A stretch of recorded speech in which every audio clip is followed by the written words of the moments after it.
بجي من شغلي. الله يرزقك يا بابا، الله يديمك فوق راسنا، الله يديمك فوق راسنا يا بابا. الحمد لله الحمد لله، هيك ربك بالإرادة. الحمد لله. شاملة عاقلة الحمد لله، بس دائما بوس ايدي بتحط على راسها. الله يديمك فوق راسنا يا بابا، الله يخلي لنا اياك ولا يحرمنا منك. هذا دائما كلامه وقت بجي من شغلي.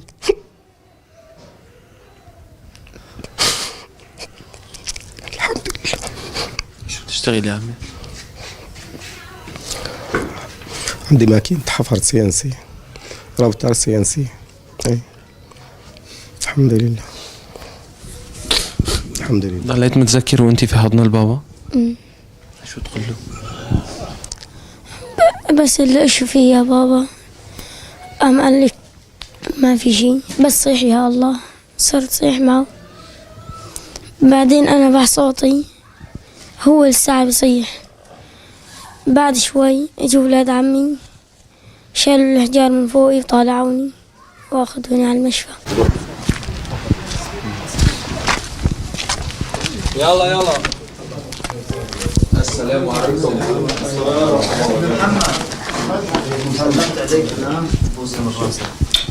السلام عليكم، شلونك يا عمي؟ الحمد لله على السلامة. الله يسلمك. الله أجركم. السلام عليكم. عظم الله أجركم. أجركم عظيم. بارك الله فيكم. الحمد لله الحمد لله، أعطى ورضى. الحمد لله. كلمة مشتركة بين الجميع وقت اللي عم نفوت لعندهم بقول الحمد لله. الحمد لله طبعا، لأنه قضاء الله وقدره وعزائنا واحد. كلياتنا الحمد لله، كلياتنا مصابين وكلياتنا قلب واحد بإذن الله. الحمد لله طبعا، لأنه الشعب السوري واحد والشعب المسلم كلياتنا واحد. كلياتنا من أمة أعظم أمة سيدنا محمد عليه الصلاة والسلام بإذن الله.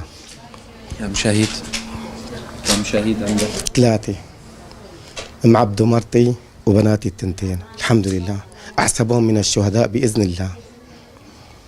الحمد لله الحمد لله. ما صار شيء، أمر الله. ما حدا بيقدر يهرب من أمر الله أبدا بإذن الله. الحمد لله. كيف صار؟ طلعنا من البيت، بدنا نطلع من البيت، فجأة هز البيت زيادة فينا، طبطب الركام كله فوقنا، كلياتنا صرنا تحت الركام، أنا ولادي وكلياتنا. بس عم نصيح يا الله يا الله يا الله، والحمد لله. الله نجى اللي بده ينجي، واللي بده يا شهيد أخذوا لعنده. الحمد لله. هزت الأرض والركام فوقنا بس، ويا الله بس. كلمة يا الله الحمد لله ما انقطعت من لساني، وعم بستنى ساعة اللي الله بده ياخذ أمانته فيا. اكذب عليك، مستني في حدا انه ينقذني. طلعت قلت لأنه رب العالمين أمر الله. اسمع صوت زوجتك وولادك كنت؟ زوجتي لا، عم بسمع صوت أولادي، وأمي كانت عندي حجة كبيرة، وابني هاد محمد كان في حضني. تعال، كان في حضني لف وهيك هيك قدامي. عم بيقول ليش يا بابا؟ قلت له قول الحمد لله يا الله. صيح يا الله. عم نصيح يا الله أنا وياه. يعني بعد شي 3 ساعة أو أكثر شوي اجوا أولاد أخوي لعندي، عم صيح يا الله. قال يا عمي. قلت لهم أنا هون يا عمي. عندي 2، واحد عمره 2 سنتين وواحد 3 ونص. واللي توفوا؟ واللي توفوا ما سمعت صوتهم أبدا. شام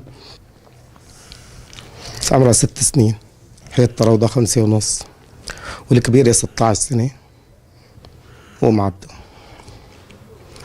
وعزانا للجميع لأنه الجميع كلهم مصاب الحمد لله. انت من الأتاري؟ ايه من الأتاري. أهلا وسهلا. الله يسلمك. الله سبحانه وتعالى بيبتلي العبد ليرفع قدره في الدنيا والآخرة. ايه والله الحمد لله. هذا الثاني، هذا الصغير كان في حضن أخوه عبده مصاب إصابة كبيرة كانت؟ لا شوي هيك براسه الحمد لله على كل الأحوال، بين إجرين أخوه. شو اسمك؟ قل له شو اسمك؟ ديب. مصطفى محمد ديب. أهلا وسهلا.